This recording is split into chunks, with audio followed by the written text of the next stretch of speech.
Camera കാണുന്ന കാഴ്ചയാണ് ചലച്ചിത്രത്തിന് ആധാരം. ക്യാമറ പ്രവർത്തിപ്പിക്കുന്ന ആൾ തന്നെയാണ് തിരശ്ശീലയിൽ പതിയുന്ന ചലിക്കുന്ന ചിത്രങ്ങളുടെ ആദ്യത്തെ പ്രേക്ഷകൻ. സുപ്രസിദ്ധ ഛായാഗ്രാഹകൻ ശ്രീ രാജീവ് മേനോനുമായി കുറച്ചു നേരം. ഗുരുമുഖത്ത് വന്നിരിക്കുന്ന പോലെയാണ്. ഇതുപോലെ ഒരുപാട് ശിഷ്യന്മാർ ടി വിയിൽ ഈ പ്രോഗ്രാം കാണാനിരിക്കുന്നുണ്ട്. ഫോട്ടോഗ്രാഫിനെ കുറിച്ച് തന്നെയാണ് ആദ്യം അറിയാനുള്ളത്. കേട്ടിട്ടുണ്ട് ഇന്ത്യയിൽ ആദ്യമായിട്ട് സ്റ്റഡി ക്യാം ഓപ്പറേഷൻ പഠിച്ചതും ചെയ്തതും ഒക്കെ താങ്കളാണ്. ആക്ച്വലി ഞാൻ ഇൻസ്റ്റിറ്റ്യൂട്ടിൽ പഠിക്കുമ്പോൾ മിസ്റ്റർ ഹരിഹരൻ എന്ന് പറഞ്ഞ പൂന ഫിലിം ഇൻസ്റ്റിറ്റ്യൂട്ടിൽ നിന്ന് പഠിച്ച് വന്ന he's to lecture to us. അതിലൊരു 7ാം മന്ദൻ പടമൊക്കെ എടുത്തിട്ടുണ്ടായിരുന്നു. അപ്പോൾ അതിലൊരു 5th അസിസ്റ്റൻ്റായി പോയി ചേർന്നു. അങ്ങനെ ഒരു ഷൂട്ടിംഗ് ഒരു TN കൃഷ്ണൻ്റെ ഒരു ഡോക്യുമെൻ്ററി ഷൂട്ട് ചെയ്യാനായിട്ട് പോയപ്പോൾ ആ ക്യാമറ സ്റ്റഡി ക്യാം അത് പ്രൊഡ്യൂസ് ചെയ്തിരുന്നത് പ്രസാദ് പ്രൊഡക്ഷനായിരുന്നു. അപ്പോൾ ഒരു ക്യാമറ വർക്ക് ചെയ്യാത്ത ഒരു സ്റ്റഡി ക്യാം അവിടെ കിടക്കുന്നുണ്ട്. അതിൻ്റെ കൂടെ മിക്കി ബാട്ട്ലി എന്ന് പറഞ്ഞ ഒരാളുണ്ട്. അയാൾക്ക് അത് ഓപ്പറേറ്റ് ചെയ്യാൻ പറ്റില്ല എന്ന് പറഞ്ഞ് അയാൾ കൊണ്ടുവന്ന് വെച്ചു.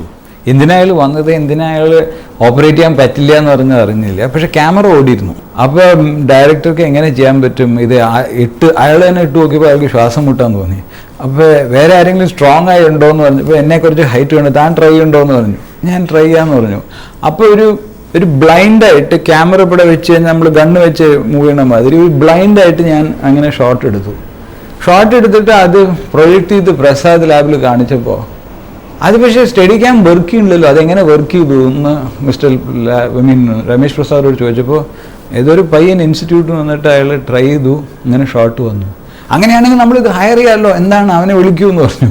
അപ്പോൾ ഞാൻ വിളിച്ചിട്ട് നിനക്കിതിനെ റിപ്പയർ ചെയ്യാൻ പറ്റുമെന്ന് ഞാൻ പറഞ്ഞു. മാനുവലി നോക്കിയാൽ സ്റ്റഡി ചെയ്യാമെന്ന്. അപ്പോൾ എൻ്റെ ഫൈനൽ പ്രൊജക്റ്റായി why Steadicam failed in India ഞാനൊരു പ്രോജക്റ്റ് ചെയ്തു. അത് കണ്ടിട്ട് അതിൻ്റെ സർക്യൂട്ട്സിൽ എന്തൊക്കെയാണ് വർക്ക് ചെയ്യാത്തതെന്നൊക്കെ ഞാനൊരു ഡോക്യുമെൻ്റ് ചെയ്തിട്ട് ഒരു 12 പേജിൻ്റെ ഒരു പ്രോജക്റ്റ് അയാൾക്ക് കൊടുത്തിട്ടുണ്ടായിരുന്നു. അപ്പോഴാണ് ഈ സിനിമ പ്രോഡക്ട്സിൻ്റെ ഓണർ ഓസ്ട്രേലിയയിൽ നിന്ന് വരണേ, കുറച്ചും കൂടി സ്റ്റഡി ക്യാം ഇന്ത്യയിൽ വിൽക്കാം എന്ന് പറഞ്ഞിട്ട്.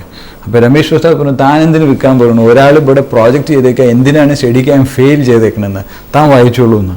അയാൾ വായിച്ചു നോക്കിയപ്പോൾ പക്ഷേ ഈ കുട്ടി പറഞ്ഞ സാധനങ്ങളൊക്കെ ഞങ്ങൾ study cam 3 we have altered it and corrected it എന്ന് പറഞ്ഞു.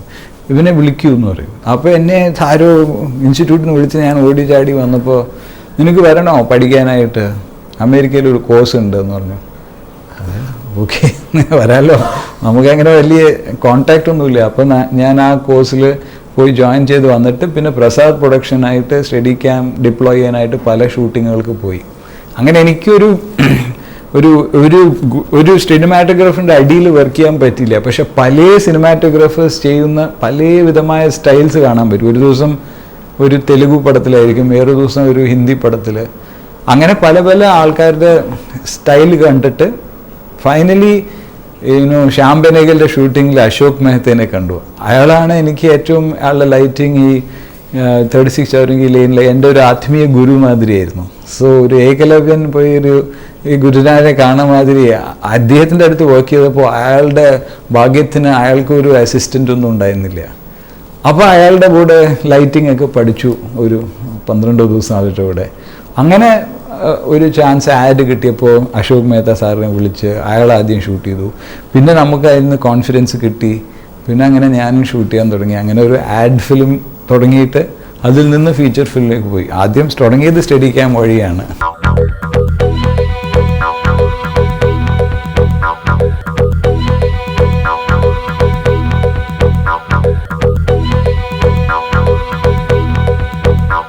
സ്റ്റഡി ക്യാമിനെ ചലച്ചിത്ര ലോകത്ത് അവതരിപ്പിക്കുന്നത് 1976-ൽ ഛായാഗ്രാഹകനായ ഗാരറ്റ് ബ്രൗൺ ആണ്.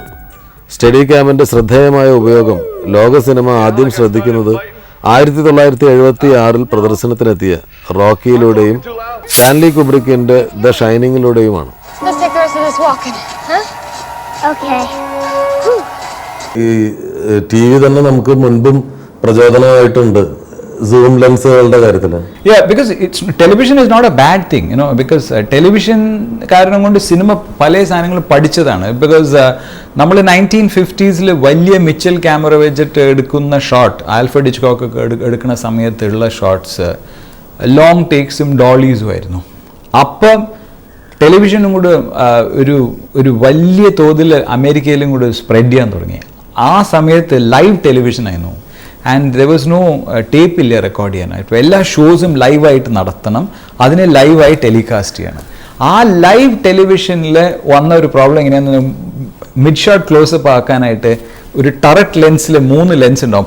പട്ട് നിങ്ങൾ മാറ്റിയിട്ട് 3 ലെൻസുകൾ മാറും. പക്ഷേ ഒരാൾ ഇമോഷണലായി പറയണമെങ്കിൽ ഇത് ട്രോളി ഇൻ ചെയ്യാൻ തുടങ്ങിക്കഴിഞ്ഞാൽ മറ്റവൻ്റെ ആംഗിളിൽ വരുമോ, ലെൻസിൽ വരുമോ എന്നുള്ള ആ പേടി കാരണമുണ്ട് സൂം ലെൻസ് തിരിച്ച് ഇതിലേക്ക് വന്നു. And also main reason for zoom and extreme telephoto ഈ സ്പോർട്സിൻ്റെ കവറേജ്.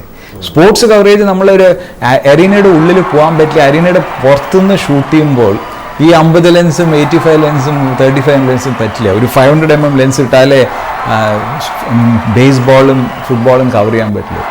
അപ്പോൾ when that happen the quality of zoom lens started going up. And അത് കണ്ടിട്ട് ആൾക്കാർ ശീലിച്ചപ്പോൾ why can't we use zooms in cinema എന്നായി. അപ്പോൾ ഒരു 1970 തൊട്ടാണ് സൂം ലെൻസ് വളരെയധികം സിനിമയിൽ വന്നത്. സോ ഏതൊരു ടെക്നോളജി ആദ്യം വരുമ്പോൾ നമ്മൾ ചളാക്കിയിട്ടാണ് അതിനെ ഒരു സ്റ്റേബിൾ ആവുക. സോ അതിനൊരു അലവൻസ് കൊടുക്കണം. ഇപ്പം നമ്മൾ പഴയ പടങ്ങൾ കണ്ടിട്ട് അത് ആ ട്രോളി മൂവ്മെൻ്റ് ഒക്കെ പഴയ പഞ്ചറോസ് ആണെന്ന് പറയുന്നതും തെറ്റാണ്. ബിക്കോസ് അവർക്ക് ആരിഫ്ലെക്സ് ക്യാമറ ഉണ്ടായിരുന്നില്ല. ആരിഫ്ലെക്സ് ക്യാമറ ഉത്ഭവിച്ചത് ഹിറ്റ്ലർ അയാളുടെ വാർ എഫേർട്ടിനെ ഷൂട്ട് ചെയ്തിട്ട് ഒരു പ്രോപ്പഗാൻഡ മെഷീനായി യൂസ് ചെയ്യാനായിട്ട് ഒരു ലൈറ്റ് വെയ്റ്റ് ക്യാമറ അടിയന്തരമായി വേണം യുദ്ധഭൂമിയിൽ കൊണ്ടുപോകാനായിട്ടെന്ന് പറഞ്ഞിട്ട് ആ ഒരു ഇതിനു വേണ്ടി ക്രിയേറ്റ് ചെയ്ത ക്യാമറയാണ് ഇന്ന് നമുക്ക് മെയിൻ സ്ട്രീമായി വന്നത്. ഒരു നെഗറ്റീവായ കാര്യത്തിൽ ഉപയോഗിച്ച ഒരു സാധനമാണ് ഇപ്പോൾ പോസിറ്റീവായത്. ദെൻ കളർ വന്നപ്പോൾ അത് വളരെ സ്മൂത്ത് ആയി കൊണ്ട് ഡെവലപ്പ് ചെയ്തു. ബ്ലാക്ക് ആൻഡ് വൈറ്റ് ടു കളറിലെ പല വമ്പിച്ച cinematographers who were great in black and white struggled in color because naturalist lighting അല്ല പോർട്രേറ്റ് ലൈറ്റിംഗ് നാച്ചുറലിസ്റ്റ് ലൈറ്റിംഗിലേക്ക് ഷിഫ്റ്റ് ചെയ്യേണ്ടി വന്നു. നമ്മൾ എപ്പോഴും കോൺഷ്യസ് ആയിരിക്കുന്നത് എന്താന്ന് പറഞ്ഞാൽ നിരന്തരമായിരിക്കുന്ന ടെക്നോളജിക്കൽ ചേഞ്ചസും അത് നമ്മളുടെ ക്രിയേറ്റീവ് സാധനത്തിന് എത്ര അതിൻ്റെ ഭാവം എത്രയാണ്, what is this impact, that is very very important for us to know.